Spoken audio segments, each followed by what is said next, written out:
अल्हम्दुलिल्लाह। अल्हम्दुलिल्लाह वस्सलातु वस्सलाम अला रसूलिल्लाह व अला आलिहि वसहबिहि अजमाइन। अम्मा बाद फ़अऊज़ु बिल्लाहि मिनश शैतानिर रजीम। बिस्मिल्लाहिर रहमानिर रहीम। इन्नल्लाह व मलाइकतुहु युसल्लूना अलन नबी या अय्युहल्लज़ीना आमनू सल्लु अलैहि व सल्लिमु तस्लीमा। अल्लाहुम्मा सल्लि अला मुहम्मद व अला आलि मुहम्मद कमा सल्लैता अला इब्राहीम व अला आलि इब्राहीम इन्नका हमीदुम मजीद। अल्लाहुम्मा बारिक अला मुहम्मद व अला आलि मुहम्मद कमा बारकता अला इब्राहीम व अला आलि इब्राहीम इन्नका हमीदुम मजीद। रब्बिश इश्रह ली सदरी व यस्सिर ली अमरी वहलुल उक़दतम मिन लिसानी यफ़क़हू क़ौली। अजीज बहनों, अस्सलामु अलैकुम व रहमतुल्लाहि व बरकातुहू।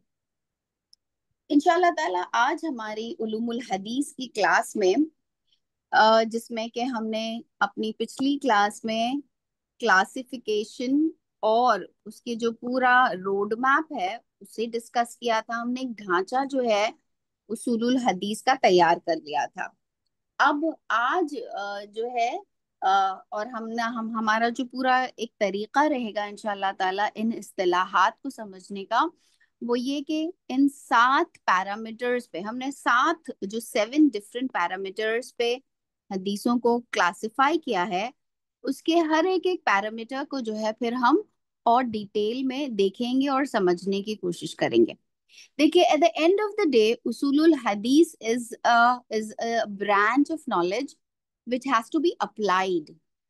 It is application based. अब हम लोग जो है वो उसका वो इल्म हासिल कर रहे हैं जो थ्योरेटिकल है, यानी हम जानना चाह रहे हैं कि जब हम कोई हदीस की किताब लेके बैठते हैं तो जब हमारे सामने आता है कि ये जामे है या ये मुस्नद है या ये हदीस जो है वो हसन है या ये हदीस जो है वो सही है या ये हदीस जो है वो ज़ईफ है, तो हमें कम से कम इतनी नॉलेज आ जाए कि हम इन टर्मिनोलॉजीज को डेसिफर कर सकें, हम समझ सकें कि इसका क्या मानी है। अदरवाइज ये जो पूरी साइंस है इसका मकसद तो एप्लीकेशन था कि जब कोई मुहद्दिस जब इस उलूमुल हदीस की तालीम जब ली जाती है तो इसका मकसद ये होता है कि इन सारे पैरामीटर्स को फिर वो उस रिवायत पर अप्लाई करते हैं। वो रिवायत देखते हैं, उसमें देखते हैं कि कितने लोगों ने जो है उसे नरेट किया है। जो है वो कह रहे हैं कि मैंने जो है उसे बी से सुना है, बी कहते हैं कि मैंने उसे फलां से सुना है, और फिर जो है ये कहते हैं कि मैंने किसी सहाबी से सुना है, और फाइनली ये सहाबी भी जो है बिल्कुल अपनी जुबान से कहते हैं कि मैंने प्रॉफिट से सुना है। तो हाँ, ये जो उसूलुल हदीस के जो पैरामीटर्स हैं उसमें फिर ये जो साहब है ए, पहले इन्हें देखा जाएगा कि इनका जो कि हमने पैरामीटर दो लफ्ज मैंने आपको बताए थे, जब्त व अदल। अदल इज कि उनका जो कैरेक्टर है उस एतबार से उनकी जो सीरत है, और दूसरा है जब्त कि चले वो हैं तो बहुत अच्छे नेक सौलेह, लेकिन क्या उनके पास ये क्वालिफिकेशन, यानी वो हाउ क्वालिफाइड ही इज कि वो चीजों को सही तौर पर याद रखते हैं, उसे लिख लेते हैं। जब्त की कितनी सलाहियत उनके अंदर मौजूद है। फिर उसके अलावा ये देखा जाता है कि ये जो पॉसिबिलिटी है कि इन्होंने बी से अपने इस नरेशन को ये नरेट कर रहे हैं, ये साहब जो हैं ये किस किस्म के हैं, और क्या पॉसिबिलिटी है कि ये वाकई इनसे मिले हैं। तो फिर उनके अदवार का मुताला किया जाता है कि ये किस दौर में थे, कहाँ कहाँ इन्होंने ट्रैवल किया, कैसे जो है इन्होंने ये इंफॉर्मेशन प्रोक्योर की, और ये किस तरह से बता रहे हैं। इनफैक्ट उसूलुल हदीस में आप हम ये भी देखते हैं कि इस बात को भी वजाहत की जाती है कि मैंने ये नरेशन कैसे लिया, समा से लिया है, इमला से लिया है, या फिर जो है किसी बुक में मैंने जो है वो नरेट कर रहे थे ट्रेडिशनिस्ट, और फिर मैंने उसे सुना, या फिर उसको सुनकर मैं लिख रहा था। तो हर सारी कंडीशंस जो है उनको रिकॉर्ड किया गया है, और फिर जो है वो हम तक पहुंचती है। तो उलूमुल हदीस दरअसल इस सारी इंफॉर्मेशन का इस हदीस पे एप्लीकेशन है। कि इन सारे उसूल और जवाबित को हम अप्लाई करते हैं और देखते हैं कि ये एक नरेशन और ये एक हदीस जो हम तक पहुंच रही है, इसका इसकी क्या इसकी क्या इसके अंदर क्या ज़ोफ है अगर है तो, और इसके अंदर क्या सेहत है। तो इसको जो है हमारे स्कॉलर्स ने क्लासिफाई कर, जिसे हम कहेंगे छान फटक करने का काम किया है। और किसी के जहन में ये सवाल आ सकता है ना कि भाई चलें, वो तो हो सकता है जब ये साइंसेस ऑफ हदीस जब डेवलप हो रही थी, may be in the first 500 years, जब ये उलूमुल इस्लामिया जो है वो पूरी तरह से डेवलप हुई, उसकी फ्लावरिंग हुई, तो ये भी बतदरीज ही जो है ये अपनी फ्लावरिंग को पहुंचा है। तो बस हो गया ना, अब उसके बाद कौन सी छान पटक, अब क्या इसके बावजूद भी हमें इस बात की जरूरत पेश आती है कि इन अहादीस को जो है को इस तरह से छान पटक की जाए और ये मालूम किया जाए। तो हाँ, अल्हम्दुलिल्लाह, मुहद्दिसीन जो हैं वो हर जमाने में अल्लाह रब्बुल आलमीन ने जो है ने रखा है, जिन्होंने इस साइंस को और पॉलिश किया है उसूलुल हदीस में, और ज्यादा जो उन्होंने तफसीलात जो है वो बयान की हैं। तो ये दरअसल गमाजी करता है कि कोई चीज जब हमारे नजदीक बहुत ज्यादा इम्पोर्टेंस रखती है, कोई चीज हमारे नजदीक जब बहुत ज्यादा अहमियत रखती है, तो फिर हम उसकी तफसील में जाया करते हैं। तो बहरहाल, उलूमुल हदीस is basically an application based branch of knowledge. लेकिन हम चूंकि इसके एक इंट्रोडक्शन के तौर पर इस इल्म को जो है पढ़ रहे हैं, तो हम इस्तिलाहात को समझेंगे और इसकी एप्लीकेशन जो है कि हम एक हदीस को लें और फिर इन सारे पैरामीटर्स को अप्लाई करें, ये वाला पार्ट जो है हम अपनी इस कोर्स में जो है वो नहीं कर रहे हैं। तो हमारा जो स्कोप ऑफ ये जो पूरी हम करने जा रहे हैं उलूमुल हदीस के ये क्लासेस, इसमें हमारा स्कोप ये है कि हम इसकी डिफरेंट टर्मिनोलॉजीज को समझेंगे। हम समझेंगे कि उलूमुल हदीस के ये जो डिफरेंट पैरामीटर्स हैं जिसमें हदीस को क्लासिफाई किया गया है, उसमें हर टर्म का मतलब क्या है, और जब किसी हदीस को मुरसल कहा जाता है या मौकूफ कहा जाता है या मरफू कहा जाता है, तो उसके क्या मानी है, एक्सेट्रा एक्सेट्रा।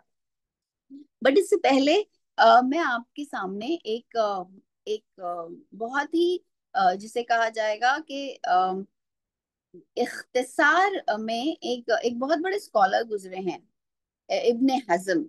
अगर आप में से जो लोग इस्लामिक स्टडीज से ताल्लुक रखते हैं, उन्होंने जरूर इब्ने हजम का नाम सुना होगा।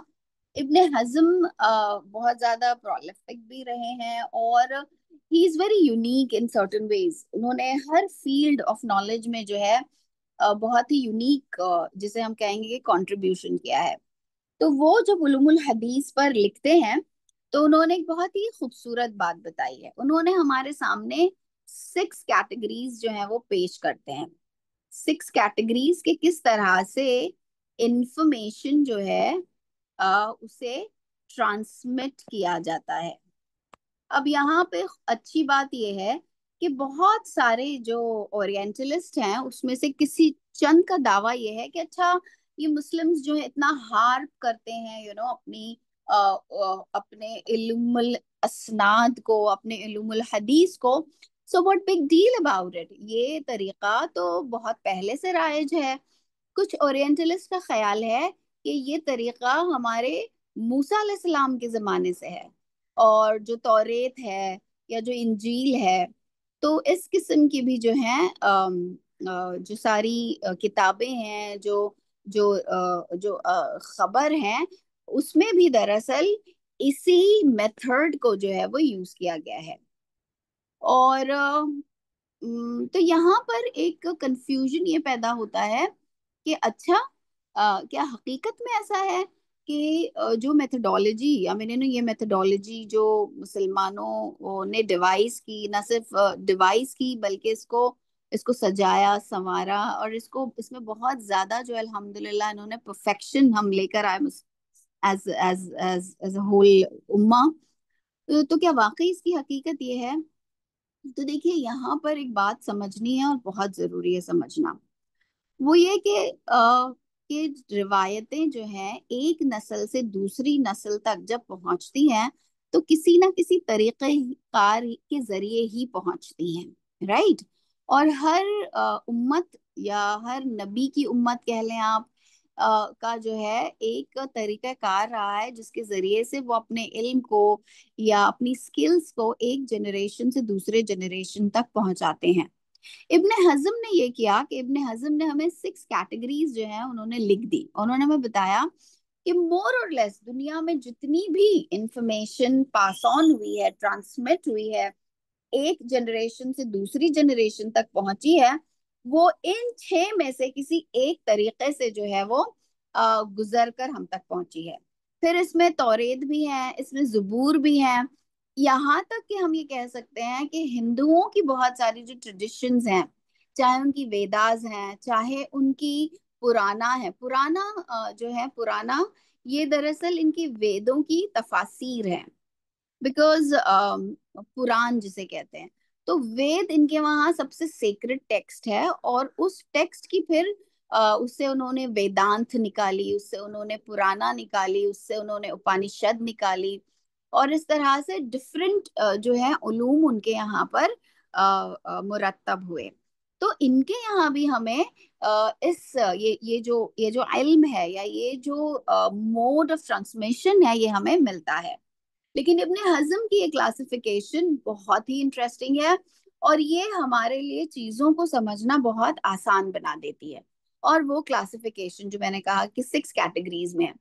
अब ये दो सब कैटेगरीज को जो है बहुत प्रोमिनेंटली आइडेंटिफाई करते हैं, यानी जब हम इन 6 कैटेगरीज को पढ़ रहे हैं तो हमें ध्यान में रखना पड़ेगा कि इब्ने हजम एक तो मार्क करते हैं कि सोर्स कौन है, सोर्स ये इस इंफॉर्मेशन का सोर्स कौन है, और दूसरा ये कि वो जो ट्रांसमिट कर रहा है, जो ट्रांसमिटर है या जो चेन है,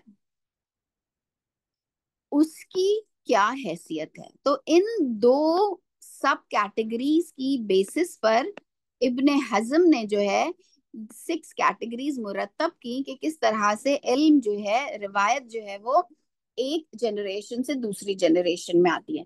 अब यहाँ पर मैं एग्जांपल लेती हूँ प्रॉफिट सल्लल्लाहु अलैहि वसल्लम का, बिकॉज इससे जो है हम वाकिफ हैं और इससे हमें बात को समझने में आसानी होगी। तो हमारा जो सबसे मेन सोर्स है इल्मुल हदीस का, वो क्या है? नबी अकरम सल्लल्लाहु अलैहि वसल्लम। क्योंकि हदीस को हम ले ही इसलिए रहे हैं कि आप सल्लल्लाहु अलैहि वसल्लम ने जो बातें हमें बताई अपने कौल से, अपने अमल से और अपने अप्रूवल से, उसे जो है उम्मत ने रिकॉर्ड किया और आने वालों के लिए जो है वो बाकी रखा। फिर ये जो सोर्स ऑफ इंफॉर्मेशन जो आप सल्लल्लाहु अलैहि वसल्लम से आ रही है, फिर ये किस सनद, ये किस चेन से जो है ट्रांसमिट होकर आ रही है, जिसे हम सनद कहते हैं। तो इन दो चीजों को जो है वो जहन में रखते हुए इब्ने हजम जो है ये कैटेगराइजेशन करते हैं।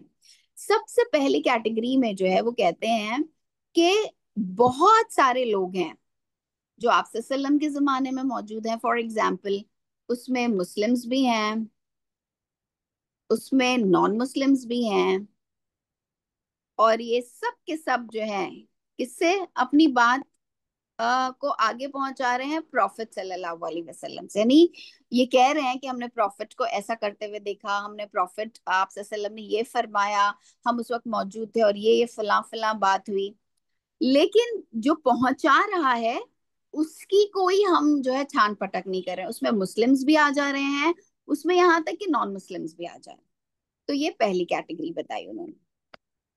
दूसरी कैटेगरी में वो कहते हैं कि फिर हमने अपनी ये जो नरेटर्स हैं उनकी थोड़ी जो है क्लासिफिकेशन कर दी, और हमने सिर्फ माहिर लोगों को जो है वो चुन लिया। तो हमने कहा कि जो हमारे इन उलूम से वाकफियत रखते थे, जो आलिम, जो उलूम के माहिर थे, जो इल्म रखने वाले, यानी हर कोई मुस्लिम नहीं, यानी अब मुसलमानों में खुद नबी अकरम सल्लल्लाहु अलैहि वसल्लम के जमाने में भी ऐसे लोग थे जो बिल्कुल सादा लोग, वेरी कॉमनर्स, जो अदरवाइज भी किसी और दूसरी फील्ड का या किसी इंफॉर्मेशन या सोर्स ऑफ नॉलेज से उनका कोई ताल्लुक नहीं था, पढ़ने पढ़ाने से उनका कोई ताल्लुक नहीं था।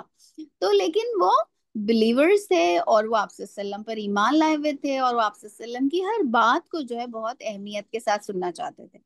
लेकिन बहरहाल फर्क होता है ना एक ऐसे इंसान में, अपनी अपने स्किल के एतबार से, जो उसने सीखी है, जो उसने ट्रेनिंग हासिल की है।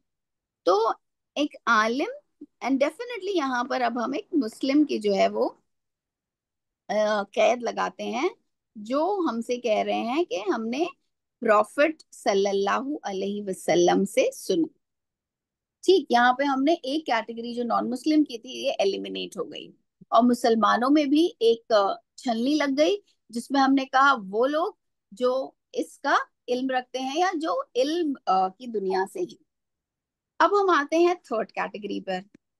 थर्ड कैटेगरी जो है ये वो कैटेगरी है जिसमें हम ऐसे ट्रांसमीटर्स को देखते हैं, ऐसे रावी को देखते हैं, जो जो जिसकी ऑथेंटिसिटी को जो है रिकॉर्ड किया गया है। यानी वो बहुत ही रिलायबल है, यानी यहाँ पर इसकी भी छान पटक। कोई कुछ कहना चाह रहा है? और वो भी ये कह रहे हैं कि हमने नबी अकरम सल्लल्लाहु अलैहि वसल्लम से जो है ये बात आ, आ, सुनी है, या आप सल्लल्लाहु अलैहि वसल्लम तक जो है वो सोर्स जाता है। पहले हर कोई है, मुस्लिम नॉन मुस्लिम सब हैं। दूसरी कैटेगरी में वो लोग आ गए जिसमें जो इल्म वाले थे। अब तीसरी कैटेगरी में सिर्फ वो लोग ट्रांसमिट कर रहे हैं नबी अकरम सल्लल्लाहु अलैहि वसल्लम से, जिनकी reliability in every generation has been certified, और जिसे हैज बीन स्टैब्लिश्ड जिसे कहा जाएगा। और वो अपनी अथॉरिटी का नाम भी बता रहे हैं, वो हर स्टेज पे ये भी बता रहे हैं कि हमने कहाँ से लिया और हम तक कैसे पहुंची। तो ये बिल्कुल यहाँ पर हर चीज जो है वो बहुत ही ज्यादा छान फटक करके आ रही है। ये तीन कैटेगरीज हमने समझ ली। अब हम आते हैं फोर्थ कैटेगरीज पे, फोर्थ कैटेगरी पे।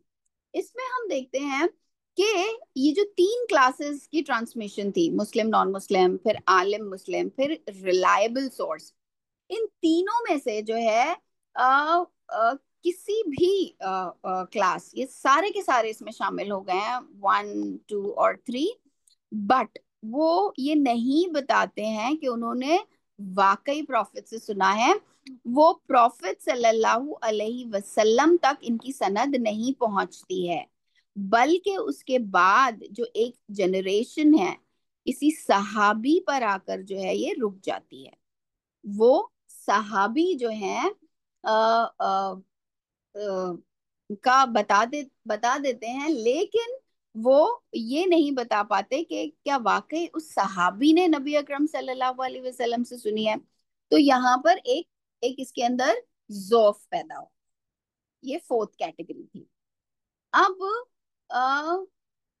फिफ्थ कैटेगरी में हम ये देखते हैं कि ये सारी 1, 2 और 3 कैटेगरीज में जो नरेशंस ट्रांसमिट करने वाले हैं, उनमें से कोई भी मुस्लिम नॉन मुस्लिम आलिम या बिल्कुल लिस्टेड जिनकी रिलायबिलिटी स्टैब्लिश्ड है, किसी भी कैटेगरी के लोग हैं, और जो है वो कहते हैं कि वो प्रॉफिट सल्लल्लाहु अलैहि वसल्लम से जो है वो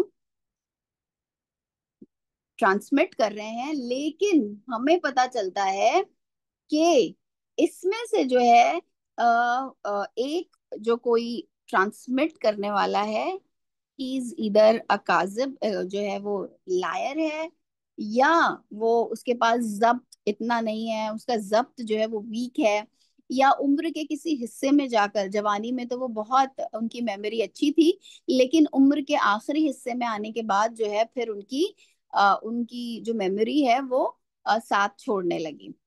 तो इस तरह से इनमें से किसी एक जो जो पूरी चेन है, किसी एक में ज़ौफ पैदा हो गया। ज़ौफ यानी उसके अंदर कोई वीकनेस आ गई।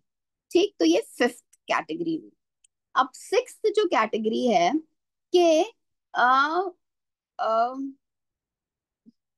यहाँ पर सिक्स्थ कैटेगरी में ये जो फर्स्ट थ्री ट्रांसमिटर्स हैं, चाहे वो मुस्लिम नॉन मुस्लिम हो, चाहे आलिम हो, चाहे रिलायबल किसी से भी, ये सब चेन ऑफ नरेशन जो है 1 2 3, ये सारे के सारे हैं। बट ये जो है किसी अगेन यहाँ पे हमने देखा था कि यहाँ पे ये सहाबी ही से ले रहे हैं। और ये सहाबी जो है हमें नहीं, सहाबी के पास के बाद आने के बाद हमारे पास कोई सनद नहीं है, यानी ये साइलेंट है ये हदीस, जिसमें ये नहीं मेंशन किया गया कि इस सहाबी ने जो है आप सल्लल्लाहु अलैहि वसल्लम से कैसे सुना। ऑल राइट, ये सिर्फ सहाबी पर आके रुक गई थी फोर्थ कैटेगरी में। अब यहाँ सिक्स्थ कैटेगरी जो है, यहाँ पर एक कंपेनियन से आकर सहाबी पर आके रुक गई है। एट द सेम टाइम इसमें एक और जोफ आ गया है कि इसमें कोई मेंशन नहीं है कि उन्होंने वाकई प्रॉफिट से सुना।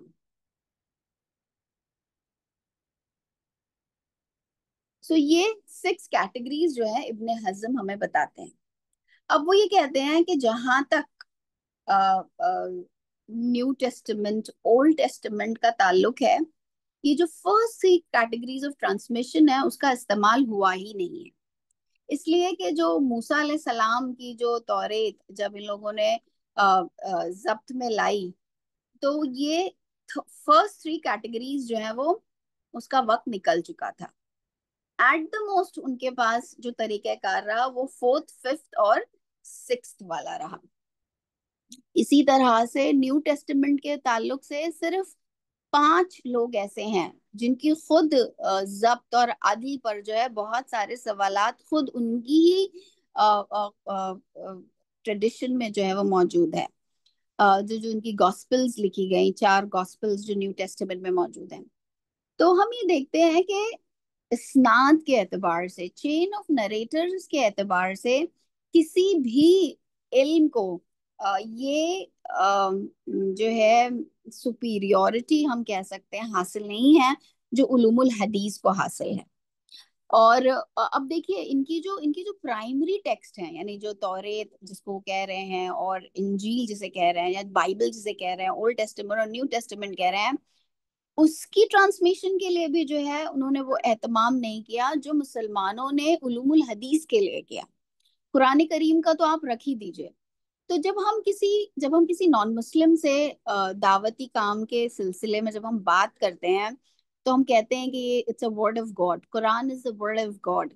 तो एक जो इश्काल उनके जहन में होता है या उनके जहन में जो एक अंडरस्टैंडिंग होती है कि बुक ऑफ गॉड हमारे तक कैसे पहुंची, तो कहीं उन्हें कहीं जो है उनके जहन में यही तासुर होता है कि जैसे इनकी किताबें आई हैं, ऑल राइट, जो जो उस मेथडोलॉजी से नहीं आई हैं। इसमें बहुत ज़ोफ है, इसमें बहुत सारा जिसे हम कहेंगे कि वीकनेस है इस पूरे तरीक़ाकार में, और इसमें गलती का बेशुमार जो है एहतमाल है।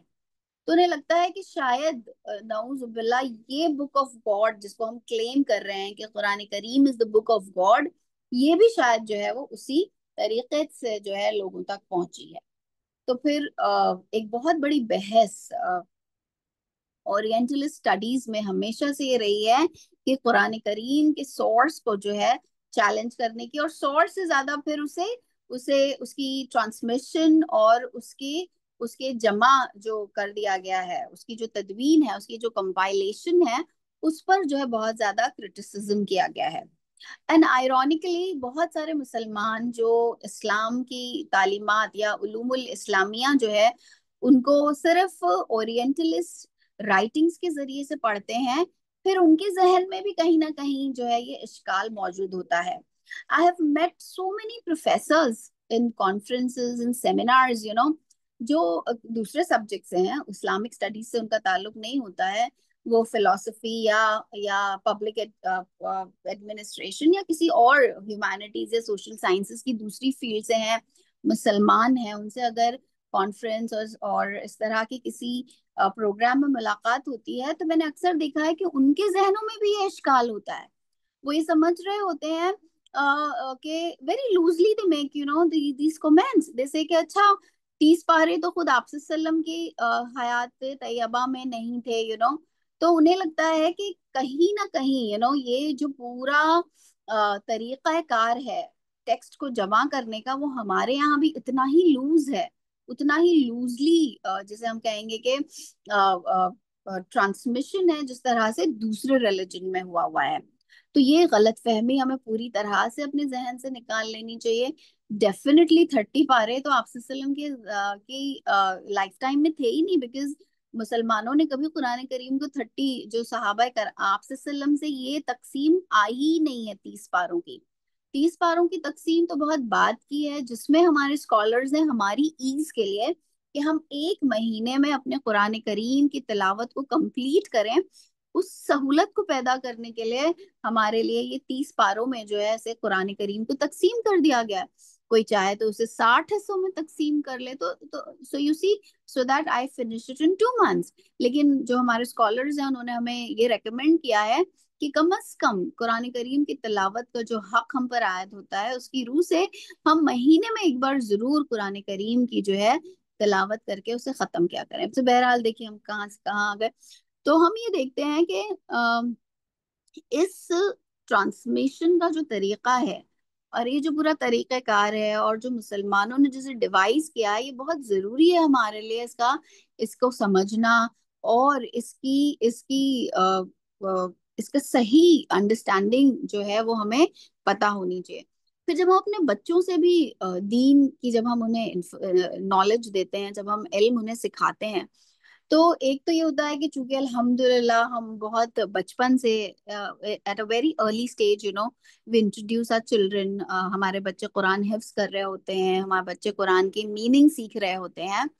तो हम हमारी ज्यादा से ज्यादा कोशिश ये होती है कि बच्चे ज्यादा से ज्यादा जो है कुरान करीम को हिफ्ज कर ले और उसको जो है समझ ले, because Arabic is not our first language.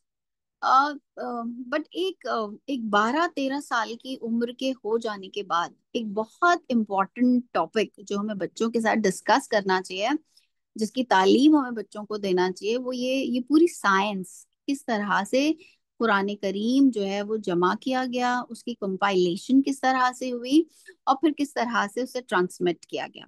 इसी तरह से हमें कुरान करीम को तो बहरहाल हमें बता देना है अपने बच्चों को, और फिर अल्लाह इंशाअल्लाह ताला अगर हमें तौफीक दे और फिर जो है हम ये उलूमुल हदीस की जो पूरी साइंसेस है अगर वो इंट्रोड्यूस करवाएं। बट बहरहाल कुरान करीम किस तरह से जमा हुआ और ट्रांसमिट हुआ, इसकी इंफॉर्मेशन बहुत इंपॉर्टेंट है, बिकॉज बहुत सारे फिर डाउट्स और बहुत सारी गुमराहियां जो है फिर वो वहीं से एमिनेट होती हैं कि कहीं ना कहीं जो है वो it's loosely in our minds, because फिर हमारे बच्चे भी बिकॉज वो इंग्लिश सोर्सेस से पढ़ रहे होते हैं और वो इन्हीं ओरिएंटलिस्ट राइटिंग्स को कहीं ना कहीं जो है अपना सोर्स बनाए हुए होते हैं। तो फिर ये गलत फहमियां जो है उनके जहनों में भी जो है वो मौजूद रहती है। तो all right, now we come here and we see that in 6 categories में से जहां तक Old Testament and New Testament का ताल्लुक है, सिर्फ ये जो लास्ट की 3 कैटेगरीज हैं, फोर्थ, फिफ्थ एंड सिक्स, जिसमें जो है हर तरह की वीकनेस है, जिसमें हमारी जो इंतहा है सनद की या जो सोर्स है वो प्रॉफिट तक नहीं पहुंचता या वो उस प्राइमरी अथॉरिटी तक नहीं पहुंचता, as far as Old Testament and New Testaments are concerned। और देखिए old Testament and New testament, specially with new testament के साथ तो ये मामला है कि उन्होंने उस किताब को उस ओरिजिनल जबान में भी जो है वो उसका वजूद नहीं रहा, जिसमें खुद ईसा अलैहिस्सलाम जो है वो बात किया करते थे। तो उन्होंने ट्रांसलेशंस की मदद से जो है अपनी ओरिजिनल लैंग्वेज को जो है प्रिक्योर करने की जो है वो कोशिश की। अब अगर हम आए हमारे इंडिया में जो है हमें जो 3 मेजर हिंदू ट्रेडिशंस मिलती हैं, हालांकि अब हम जो है उन्हें सभी को हिंदू कहते हैं लेकिन वो सब के सब हिंदू नहीं हैं, हमें उनकी आपस में भी बड़ी जंगें हैं लेकिन उससे हम नावाकिफ हैं। तो एक जो सनातन धर्म, जिसे सनातन द मोस्ट एंशियंट जिसे कहते हैं, सनातन का मतलब ही होता है very old, very ancient, something very close to the word कय्यम, दीन कय्यम जिसे हम कहते हैं। All right, so Sanatan. उसके बाद हमारे यहाँ बुद्धिस्ट ट्रेडिशंस हैं और हमारे वहाँ जैन ट्रेडिशंस हैं। अब सनातन जो है उनकी जो मेन लैंग्वेज है वो संस्कृत है, जबकि बुद्धिस्ट और जैन कुछ जो उनकी अर्लीस्ट बुक्स हैं, वेरी फ्यू, स्पेशली बुद्धिस्ट, वो संस्कृत में है। बहरहाल बिकॉज पढ़े लिखों की जुबान संस्कृत ही हुआ करती थी। लेकिन फिर बाद में जो है प्राकृत लैंग्वेज जो यहाँ की ज्यादा लोग जिससे वाकिफ थे, संस्कृत पे एक तरह से ब्राह्मण्स की जो है मोनोपोली भी थी।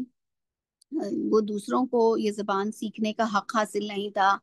और तो इस तरह से ये बहुत एलीट और एक बहुत ही इस किस्म की जबान थी। संस्कृत एक मुश्किल जबान भी है, मुश्किल इस तरह से, it's a very deep, it's a very very deep language.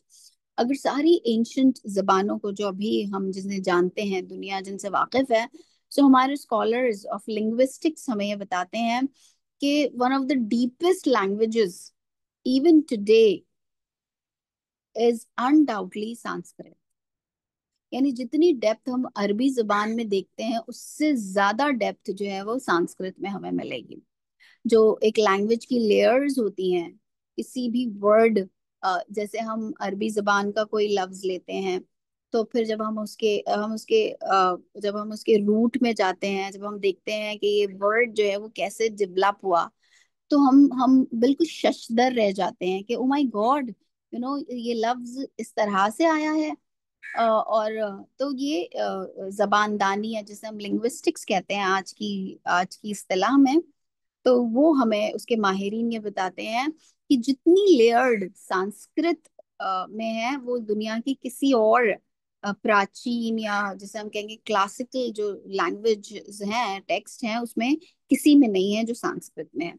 सो बहरहाल जहाँ तक इन तीनों ट्रेडिशंस का ताल्लुक है, चाहे वो सनातन की हो, चाहे वो बुद्धिस्ट हो, चाहे वो जैन्स हो, तो उनकी या तो संस्कृत में है या प्राकृत में है। तो इनके यहाँ भी जो है ये पूरा जो लिटरेचर है, जिसे हम वैदिक या नॉन वैदिक लिटरेचर दोनों ही शामिल है उसमें, तो वो ये हम देखते हैं कि कहीं ना कहीं, फिर चाहे वो पुराना हो, उपनिषद हो, ये इस्नाद ही का जो रूल जो है वो अप्लाई किया गया है। कि फॉर एग्जाम्पल जैसे हम कहते हैं कि महाभारत, अब महाभारत इज व्हाट, महाभारत की खुद ऑथेंटिसिटी जो है, महाभारत कोई अल्लाह की जानिब से आई हुई किताब खुद उनके यहाँ भी नहीं है कि ईश्वर ने महाभारत को जो है वो उतारा है। They also don't say that. All right, उनके नजदीक भी महाभारत इज आर एपिक्स।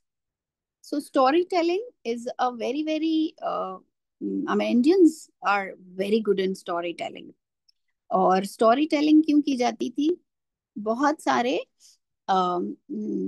कवानीन को और बहुत सारी लेसन्स को ट्रांसमिट करने के लिए स्टोरी का सहारा लिया जाता था। ये भी एक जॉनर है। देखिए, जैसे आज की हमारी दुनिया में आर्ट के बहुत सारे जॉनर्स हैं, जैसे पेंटिंग्स हैं, जैसे क्लासिकल आर्ट है। हिंदुस्तान में तो फिर खैर dance is a form, performing arts is a form, how they transmit one kind of information to the next generation. तो उनके यहाँ ये एपिक्स जो हैं ये मासेस के अंदर धर्म या मासेस के अंदर मजहब को जो है ट्रांसफर करने के लिए फिर इनके बड़े बड़े स्कॉलर्स ने जो है ये कहानियां लिखी। तो ये एपिक्स हैं। In fact how does Mahabharata ends? देखिए, महाभारत रामायण, हम इसको एक चुटकी में इस तरह से नहीं उड़ा सकते कि अरे ये सिर्फ माइथोलॉजी है या ये सिर्फ कहानियां हैं। इसलिए कि we have to understand how deeply rooted it is. It's like the whole psyche of the people of this country. It is made, of these two epics, Mahabharata and Ramayana. तो इसीलिए वो जो स्टोरीज के जो कैरेक्टर्स हैं, वो स्टोरीज जो सबक देती हैं, वो सीप इन किया हुआ है पूरी जनरेशन आफ्टर जनरेशन में। तो हम बहुत ज्यादा इससे नावाकिफ रहना अफोर्ड नहीं कर सकते। तो बहरहाल ये जो महाभारत रही है, इसमें खुद जो है वो कहते हैं कि विदिशा ने जो है इसे कंपोज किया है। तो अब इनके ट्रांसमीटर हैं, वो ये कह रहा है विदिशा इज द जैसे जैसे सही बुखारी है तो बुखारी साहब जो है इसे कंपाइल कर रहे हैं, तो महाभारत में ये कहा गया कि विदसा है जिसने इसे जो है कंपोज किया है। और गणेशा जो था वो इसका स्क्राइब था, गणेशा जो है इसको लिख रहा था।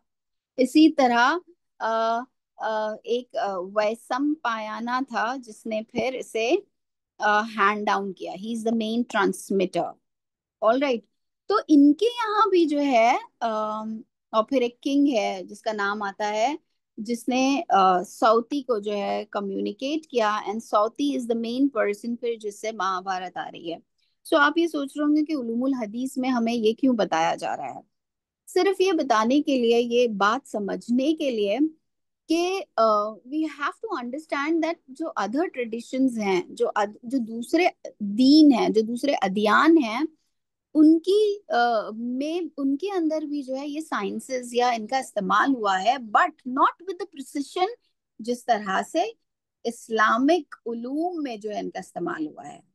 All right. ये जो फर्स्ट थ्री कैटेगरीज हैं जो हमें उलूमुल हदीस में नजर आती हैं, ये फिर हमें ये सनातन, जैन और बुद्धिस्ट जो लिटरेचर है या उनकी जो किताबें हैं उसमें जो है हो स्नात का इस्तेमाल है, उसमें भी ट्रांसमिशन है, बट उसमें इस किस्म की जिसे हम कहेंगे कि स्क्रूटनी को जो है वो नहीं अप्लाई किया गया है, जो हमारी इस्लामिक साइंसेस में अप्लाई किया गया है। और खास तौर पर ये पूरी साइंस ही हदीस के इल्म को मोतबर और रखने के लिए और मोतबर हमारे लिए बनाने के लिए जो है वो डिवाइस दी हमारे स्कॉलर्स ने। तो हम कितना ज्यादा एहसानमंद हैं हमारे उन असलाफ के, हमारे सल्फ सॉलिहीन के, जिन्होंने ये कारनामा अंजाम दिया, जिन्होंने दीन को उसकी प्रिस्टीन प्योरिटी में जो है महफूज रखने की कोशिश की। वरना हमारा भी आज यही हाल होता जो इन ट्रेडिशंस का हो रहा है, जो इनकी किताबों का हो रहा है। और फिर it's like so wide open. So even with all the different, अब इन्होंने ये अपने टीचर्स, अपने ट्रांसमीटर्स, इन सब के नाम कहीं कहीं इनके वहाँ मौजूद हैं, but they don't have a system of अस्मा व रिजाल। अस्मा व रिजाल क्या है? अस्मा व रिजाल जो है वो पूरा एक कैटेगरी ऑफ उलूमुल हदीस है जो हमने देखी थी बिगिनिंग में, कि जिसमें सारे ट्रांसमीटर्स के नाम, उनकी सारी कवायफ जो है वो जमा कर दिए गए। ये बता दिया गया कि वो अपने कैरेक्टर में कैसे थे, अपनी जिंदगियों में कैसे थे, अपने मामलात में कैसे थे, अपने हाफिजे में कैसे थे, अपने इल्म में कैसे थे। ये अस्माव रजाल का इल्म जो है हमें दुनिया की किसी और जो मजहब के मानने वाले हैं उनके अंदर नहीं दिखाई देता, कि उन्होंने ये अर्क रेजी जो है वो अपने दीन की हिफाजत के लिए की हो। फिर ना सिर्फ अस्माव रजाल, हमारे वहाँ हमारे स्कॉलर्स ने जरह व तादील भी जो है फिर की। यानी फिर वो सिर्फ इस इंफॉर्मेशन को लेकर नहीं आया अस्माव रिजाल के, बल्कि उसे अप्लाई किया और फिर ये बहस की कि अच्छा इसको क्यों एक्सेप्ट किया जाएगा इस रिवायत को, या इस रिवायत को क्यों एक्सेप्ट नहीं किया जाएगा।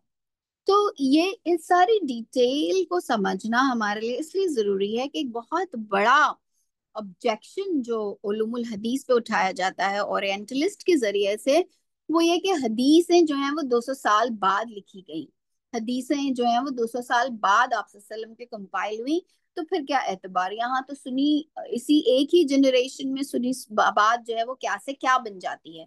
तो आपको लगता है कि 200 साल बाद जो बुक कंपाइल की गई हो, तो इस बात का बहुत अलग अलग जावियों से हम पिछली जो हमारे लेक्चर्स हैं उसको, उसमें भी जो है हम इस ऑब्जेक्शन का जवाब जो है वो उसे डिस्कस कर चुके हैं।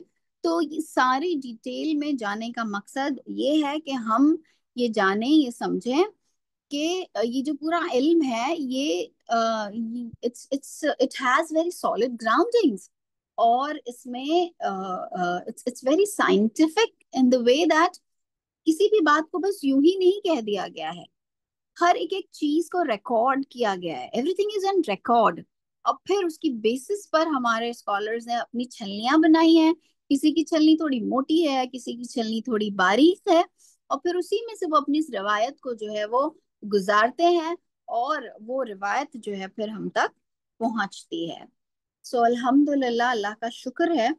तो ये जो इब्ने हजम की 6 कैटेगरीज जो है, ये मुझे I really loved it, the way Ibn Hazm has just categorised it into six, और हमें सवाल का भी जवाब मिला कि दूसरे जो अध्ययन है उस उनके यहाँ किस तरह से इसे अप्लाई किया गया है।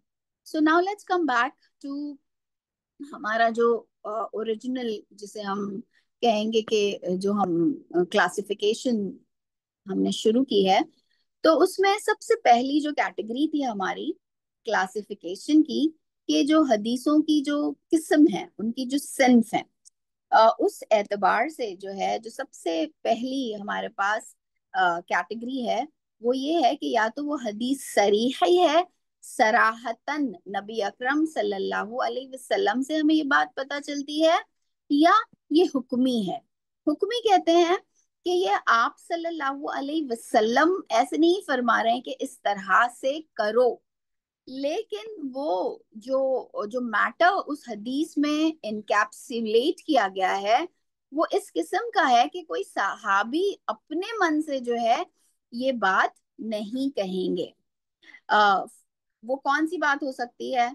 जैसे कुछ चीजों के फजाइल हैं, या तो हमने जो पहला जो हमारी कैटेगराइजेशन थी उसूलुल हदीस में, उसमें हमने देखा था कि what are the different types. So there are two types, all right. एक है सरीही। अब कुछ जो हमारे उलूमुल हदीस की इस्तिलाहात हैं, उसमें उन्होंने सरीही और हुक्मी को जो दूसरी कैटेगरी है उसके साथ मर्ज कर दिया, यानी वो कहते हैं कि मरफू है सरीही, मरफू है हुक्मी, इस तरह से। तो वहां ले जाके इसे इसे जो है वो टाई अप करते हैं।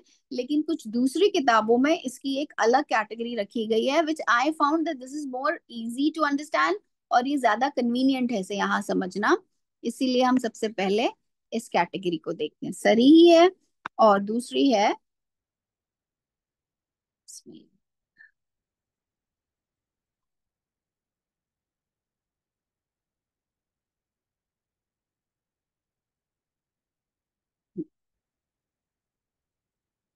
हुक्मी, जिसे हम कहते हैं।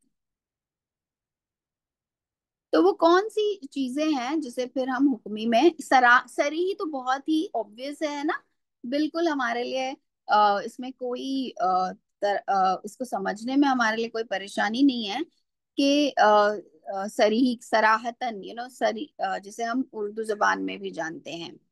लेकिन ये जो हुक्मी है, इसमें वो कौन सी चीजें हैं जिसे हम कहेंगे कि ये सराहतन आप सल्लल्लाहु अलैहि वसल्लम ने इसे नहीं बयान फरमाया, लेकिन ये आप सल्लल्लाहु अलैहि वसल्लम ही से कंपेनियंस को पता चली और फिर उन्होंने हमें बताई। तो जैसे है फितन, जिसे हम कहते हैं कि जो ट्रायल्स और ट्रिबुलेशंस आने वाले हैं उनके ताल्लुक से बताना, या चीजों की प्रोफेसीज, जिसे हम कहेंगे कि पेशेंट गोई करना। ओके। इसी तरह से फजाइल या वर्च्यूज जो हैं किसी चीज के बयान करना, कि ये ऐसे करो तो ऐसे आपको जो है इतना हासिल होगा। तो ये इन्होंने ये अपनी जानिब से नहीं बता सकते, because the source that we know in दीन इज नबी अकरम सल्लल्लाहु अलैहि वसल्लम। तो ये अपनी जानिब से जो है ये बात नहीं बता सकते, बट उसमें भी हमारे मुहद्दिसीन ने ये कैटेगराइजेशन की है कि ये सराहतन आप सल्लल्लाहु अलैहि वसल्लम से है या ये हुक्मी है। दिस इज अगेन हमारे लिए कितनी सहूलत जो है फिर हमारे दीन में पैदा कर दी गई। अब आइए हम आते हैं अपनी दूसरी कैटेगरी के जाने। अब दूसरी कैटेगरी अगेन ये भी बहुत इंपॉर्टेंट है, इसलिए कि ये बहुत ज्यादा जगह जो है वो इस्तेमाल होगी, जिसमें हम नंबर्स या तादाद की एतबार से, यानी हमारे पास एक हदीस पहुंची है और उसमें जो नंबर्स हैं या रावियों की जो तादाद है,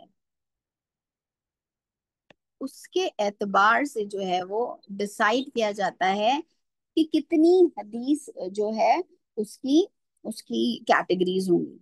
तो according to numbers there are two major categories. अब बाकी की जो सारी कैटेगरीज होंगी फिर वो इन दो कैटेगरीज ही से एमिनेट होंगी, number one and number two. Number one is मुतवातिर, ऑल राइट।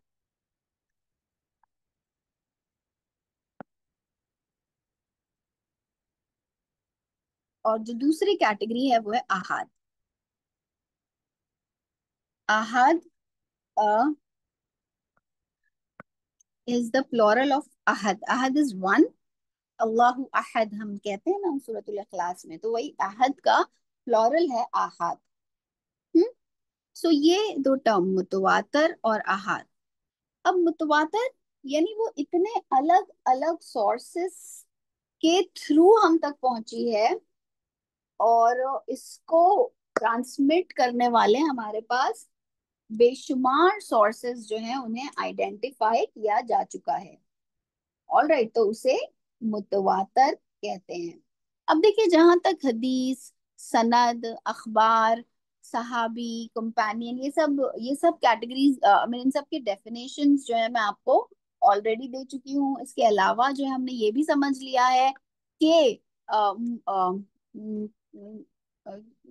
कि कंपेनियंस और सहाबी और ताबई, इनके होने की क्या कंडीशंस जो है हमारे स्कॉलर्स ने मुकर्रर फरमाई है। अब हम आते हैं मुतवातिर। मुतवातिर लिंग्विस्टिकली जिसे अगर हम इस वर्ड को समझना चाहें तो इसका मतलब होता है सक्सेशन, या जिसे हम कहेंगे कॉन्जिक्यूटिव। तवातुर से देखिए, उर्दू वालों को बड़ी सहूलत है अरबिक के वर्ड सीखने की, क्योंकि तवातुर और ये सारे लफ्ज हम खुद इस्तेमाल करते हैं। अंग्रेजी में हम कहेंगे कि कॉन्जिक्यूटिव सक्सेशन में। तो टेक्निकली एज एन इस्तेलाह इसके ताल्लुक से कहा जाएगा कि मुतवातर दरअसल हम उन रिवायतों को कहते हैं जो इतने ज्यादा लोगों से जो है वो हम तक पहुंची हैं कि कि इट्स इम्पॉसिबल टू से कि इट्स अ लाई। दूसरा, इनके नंबर की कॉन्स्टिट्यूशन में जो है वो डिफरेंस, किसी के नजदीक ये 100 लोगों ने नरेट की, किसी के नजदीक ये 50 लोगों ने नरेट की, तो इसमें डिफरेंस हो सकता है। और ये जो इनका मुतवातिर होना है ये एवरी लेवल पे पाया जाता है। यानी हमने देखा A B C सहाबी एंड देन द प्रॉफिट सल्लम। So at the level of A हमें ये मुतवातिर तौर पे मिलती है, बी पे ये हमें तवातुर में मिलती है, सी में ये हमें तवातुर में मिलती है, सहाबी के दर्जे पर भी हमें तवातुर में मिलती है। और ये कहना जो है वो बहुत ही मुश्किल होगा कि ये तवातुर, ये सारे लोग एक साथ जो है इस ताल्लुक से झूठ बोल रहे हैं, तो इसका झूठ होना, इसका गलत होना जो है वो बहुत ही इम्पॉसिबल चीजों में से है। फिर कुछ हमारे स्कॉलर्स हैं जिन्होंने मुतवातर की भी जो है फिर और ज्यादा कैटेगराइजेशन की है, जिसको मैंने यहाँ पर नहीं इंक्लूड किया है, बिकॉज हम उस कैटेगरी को और अलग तरह से पढ़ रहे हैं। जैसे वो कहते हैं मुतवातर लफ्जी, यानी मुतवातर इन वर्डिंग के जो तवातर, यानी हर एक ने सेम वर्ड्स के जरिए से जो है इसे हम तक पहुंचाया है। और या मुतवातर मानी के एतबार से, यानी वर्ड्स में डिफर बट वो बात जो कही जा रही है वो बिल्कुल सेम है। तो देखिए, हमारे यहाँ जो जब रेडिशंस रिकॉर्ड की गई तो इसको भी रिकॉर्ड किया गया कि क्या सेम लफ्ज सहाबी ने इस्तेमाल किया जो दूसरे अलग अलग सोर्सेस से हमें मिल रहे हैं, क्या उनमें अरेंजमेंट ऑफ वर्ड्स भी सेम है या उसमें भी डिफरेंस पैदा हुआ है। तो इतनी स्क्रूटनी जो है वो की गई है। अब इसके बाद तो ये मुतवातर मानी और मुतवातर लफ्जी, इसमें भी जो है सब कैटेगरीज हैं, लेकिन उसे हम यहाँ पर नहीं, just to keep it a little simpler at this point in time, मैं आपको ये दो कैटेगरीज जो है वो बता रही हूँ। इसके बाद हम आते हैं आहाद पे। आहाद, जैसे मैंने कहा आपको, इसका मीनिंग क्या है linguistically, it's a plural of अहद। अहद मीन्स वन, है ना।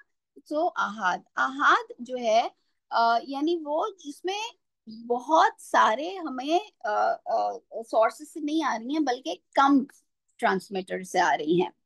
अब ये जो अहाद खबरें हैं, और ज्यादातर जो बात हुई है उलूमुल हदीस में वो इन अहाद खबरों पर हुई है। बिकॉज मुतवातर पे तो बात करने की जरूरत ही नहीं है ना, उसकी तो छान पटक की जरूरत ही इतनी नहीं पेश आ रही है। पेश की जरूरत आ रही है आहाद की। तो हमारी जो पूरी के पूरी उलूमुल हदीस की जितनी भी ये कैटेगरीज बनाई गई हैं और ये छान पटक की गई है, ये दरअसल इसी के लिए है। अब ये जो अहाद है इसको भी नंबर ऑफ ट्रांसमीटर्स के एतबार से तीन सब कैटेगरीज में जो है वो डिवाइड कर दिया गया है। उसमें से पहली है मशहूर। मशहूर उर्दू वालों को तो समझना कोई मुश्किल ही नहीं है। दूसरी है अजीज।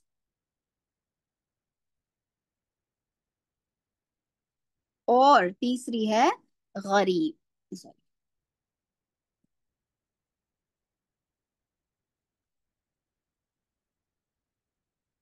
गरीब। आज इंशाल्लाह इन तीनों टर्म्स को हम अंडरस्टैंड करके आज का हमारा लेक्चर यहाँ खत्म करेंगे हम। अब जहां तक मशहूर है, मशहूर का मतलब होता है वेल नोन, है ना। ये बहुत ही मशहूर साहब हैं। तो वेल नोन जो चीज होती है उसे हम मशहूर कहते हैं।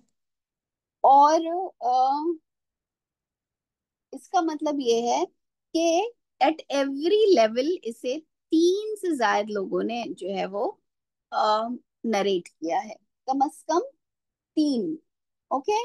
बट ये जो है मुतवातर के लेवल तक नहीं पहुंचती। हालांकि तीन भी लोग थे एट एवरी लेवल, तो हम कह सकते हैं इसे तवातुर नहीं, लेकिन हमारे स्कॉलर्स ने इसे भी अहाद ही में जो है वो शुमार किया है।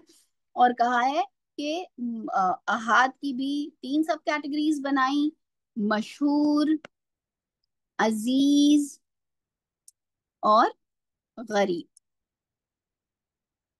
और मशहूर में हमें ये बताया कि at every level of transmission कम से कम तीन जो है वो लोग मौजूद हैं उसे हम तक पहुंचाने के लिए। अब अ, मशहूर की भी और सब कैटेगरीज हैं, लेकिन उसे आज हम नहीं देख रहे हैं। अभी हम सिर्फ इन तीन कैटेगरीज को जो है इसकी मीनिंग और इसको समझने की कोशिश करते हैं। दूसरी जो कैटेगरी है वो है अल अजीज। अल अजीज का मतलब है होता है लिंग्विस्टिकली, इसका मतलब होता है इधर रेयर और स्ट्रॉन्ग। ये दो मानी जो है हमारे स्कॉलर्स ने हमें बताए हैं अजीज के। सो अजीज अगर टेक्निकली हम इसे समझने की कोशिश करें तो इसका मतलब ये होगा कि जिसमें एट एवरी लेवल कम से कम दो नरेटर्स हूं हमारे पास। हाँ। अ, अब देखिए, जैसे फॉर एग्जाम्पल एक बहुत ही मशहूर हदीस है जो आप सबने सुनी है, जिसका जिसमें आप सल्लल्लाहु अलैहि वसल्लम ने ये फरमाया कि कि तुम में से कोई भी जो है वो मोमिन नहीं हो सकता हत्ता कि उसे मैं जो हूँ उसके अपने बेटे, अपने बाप और दुनिया के तमाम लोगों से ज्यादा अजीज ना हो जाऊं, ज्यादा लोगों से ज्यादा जो है उसे मोहब्बत ना हो। यानी अपने बेटे से बढ़कर, अपने बाप से बढ़कर और दुनिया की किसी भी चीज से बढ़कर जब तक मैं महबूब नहीं हूं, तुम्हारा ईमान जो है वो मोतबर नहीं है। अब ये जो हदीस है, ये जो हदीस है ये हमें मिलती है बुखारी में और ये हमें मिलती है मुस्लिम में। इन दोनों किताबों में ये मौजूद है। अब इसकी जो है ये एक अजीज की कैटेगरी में आती है। तो अगर मैं देखूं कि ये अजीज की कैटेगरी में कैसे आती है, तो हमें पता चला कि नबी अकरम सल्लल्लाहु अलैहि वसल्लम जो हैं, एक जो हमें चेन मिलती है उसमें बताया गया कि हजरत अनस बिन मालिक। ओके। अनस बिन मालिक से जो है, एक तरफ अनस बिन मालिक और दूसरी तरफ हमें मिलते हैं अबू हुरैरा। ये इन दोनों सहाबा कराम से जो है वो आई है, अबू हुरैरा। तो इस लेवल पर, सहाबी के लेवल पर हमारे पास दो लोग हैं। अब आते हैं हम नेक्स्ट कैटेगरी के अनस रदी अल्लाह अन्हु से, जिन्होंने आप सल्लल्लाहु अलैहि वसल्लम से सुना। अनस रदी अल्लाह अन्हु से जो है फिर हमारे पास दो और आ गए। एक है कतादा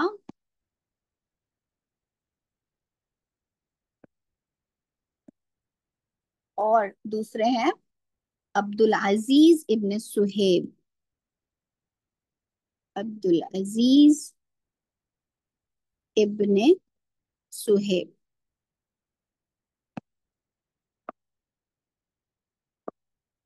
इसके बाद हम देखते हैं कि कतादा से जो है फिर हमें और दो कैटेगरीज मिलती हैं। आई मीन हमें और दो लोग मिलते हैं, वो कौन है? कतादा से फिर हमें मिलते हैं शुभा, शो, शो एंड साइड। तो ट्रांसमिशन के सपोज अगर यहाँ पर प्रॉफिट सल्लम के बाद सबसे सोर्स हमारा प्रॉफिट सल्लल्लाहु अलैहि वसल्लम, उसके बाद सहाबा की कैटेगरी के टाइम हमारे पास दो हैं, अनस, अबू हुरैरा, यहाँ पे इस लेवल पे दो हैं। उसके बाद नेक्स्ट लेवल पे कतादा और अब्दुल अजीज इब्ने सीरीन, यहाँ पे भी दो हैं। और जो ये जो थर्ड लेवल है, यहाँ पर भी हमारे पास दो जो है वो ट्रांसमीटर्स हैं, राइट। तो इस तरह की जो हदीस है उसे फिर हम अजीज कहते हैं। So this is the example of a अजीज हदीस। उसके बाद जो थर्ड हमारे पास कैटेगरी है आहाद की, वो है गरीब। गरीब जिसे हम उर्दू जबान में समझते हैं, जिसके पास दौलत नहीं होती वो गरीब होता है, लेकिन लिंग्विस्टिकली गरीब का मतलब होता है सिंगुलर, सिंगुलर। और टेक्निकली जो है गरीब का मतलब ये होता है कि at every stage of transmission ये हदीस जो है it is been narrated only by a single narrator. Okay. अब हो सकता है किसी एक जगह पे दो लोग हों, लेकिन कहीं ना कहीं चेन में जो है वो किसी एक ही से हमें मिलती है। तो इसे भी हमारे स्कॉलर्स ने गरीब का नाम दिया है। अब गरीब की भी बहुत सारी सब कैटेगरीज बनाई गई हैं, जैसे अल गरीब अल मुतलक और अल गरीब निस्बी। जहां तक अल गरीब मुतलक, मुतलक यानी एब्सोल्यूट का ताल्लुक है, जिसमें कंपेनियन की सतह पर, जैसे यहाँ पे अनस और अबू हुरैरा दो हैं, लेकिन अल गरीब अल मुतलक में जो है हमें सहाबा कराम में से सिर्फ एक सहाबी जो है वो मिलते हैं। So that is called as अल गरीब अल मुतलक। See why am I not writing these सब कैटेगरीज की भी फर्दर कैटेगरीज, बिकॉज वो थोड़ा फिर आप लोगों के लिए रिटेन करना मुश्किल हो जाएगा eight this point in time. Just keep it this way. पर मैं इसको मेंशन कर देती हूँ आपके सामने, ताकि आपके जहन में रहे ये बात। जो जो कंपेनियन के लेवल पर जहाँ पे सिर्फ एक ही आ रहे हैं, that will be called as गरीब मुतलक। अब गरीब निस्बी किसे कहते हैं? गरीब निस्बी, निस्बी रिलेटिव को कहते हैं कि बिगिनिंग में तो वो मोर देन वन से जो है वो स्टार्ट हुई, लेकिन समवेयर इन द स्नाद जब वो आगे बढ़े हम, तो एट वन पर्टिकुलर स्टेज पे सिर्फ एक ही जो है हमें रावी मिलते हैं, फिर उसमें हमें सिंगुलर मिलते हैं, इसीलिए फिर इसे अल गरीब अन निस्बी जो है उसमें कैटेगराइज जो है वो कर दिया गया है। अब उस गरीब निस्बी की भी फर्दर जो है वो कैटेगराइजेशन है, और इसकी और भी जो है वो डिटेल्स हैं, but we end it here with this reminder कि अल्लाह ताला हम दीन का इल्म इसलिए हासिल करना चाहते हैं, हम इसलिए पढ़ना चाहते हैं, हम इस क्लास में इसलिए मौजूद रहना चाहते हैं अल्लाह ताला, कि हमारी इससे गरज सिर्फ ये है कि हम आपके दीन को समझें। ये हमारी जिंदगी की एक बहुत ही स्ट्रॉन्ग ड्राइविंग फोर्स हो हमारा दीन हमारे लिए। तो वो चीज जो हमारे जहन में होती है, इसकी जितनी क्लैरिटी हमारे जहन में होगी, उसी से जो है हमारे दिल को तकवीयत जो है वो पहुंचेगी। और दिल ही वो जगह है जो फिर हमें चीजों को करने या ना करने पर जो है वो उकसाता है। तो तो हम ये जो एक ये it's it's a very mental activity, right. एक इंसान जो है वो एक बहुत अच्छा मुसलमान हो सकता है, इवन विदाउट हैविंग और नोइंग एनीथिंग ऑफ एनीथिंग जो अभी तक हमने पढ़ा या जो भी हमने इल्म की कैटेगरीज हासिल की। लेकिन इल्म जो है इसको हासिल करना, इसको सीखना, इसको सिखाना जो है, इसे हमारे दीन में बहुत ज्यादा अहमियत दी गई है। हम सब उस वाक़ये को जानते हैं कि जिसमें खुद नबी अकरम सल्लल्लाहु अलैहि वसल्लम जब मस्जिद नबवी में आए, तो फिर देखा कि एक तरफ लोग बैठकर इबादत कर रहे हैं, दूसरी तरफ लोग बैठकर दीन को सीख रहे हैं। सो आप सल्लम बहुत खुश हुए उस ग्रुप से जो दीन को सीख रहा था। तो अल्लाह ताला हमें भी उन खुशनसीबों में इस के जरिए से शामिल फरमा ले। अल्लाह ताला हमारे इस जज्बे में बरकत अता करे, हमें नफा बख्श इल्म अल्लाह रब्बुल आलमीन दे, हमें मकबूल अमल अल्लाह रब्बुल आलमीन नसीब फरमाए, और हमें सुनने से ज्यादा, हमें बोलने से ज्यादा अल्लाह रब्बुल आलमीन अपने दीन पर अमल करने वालों में शामिल फरमा ले। वाखिर दावाना अनिल हम्दुलिल्लाहि रब्बिल आलमीन। जज़ाकल्लाहु शुक्रन। सुब्हानल्लाहि व बिहम्दी, सुब्हानकल्लाहुम्मा, नशहदु अन ला इलाहा इल्ला अंता, नस्तगफिरुका व नतूबु इलैक। वाखिर दावाना अनिल हम्दुलिल्लाहि रब्बिल आलमीन। जज़ाकल्लाहु शुक्रन।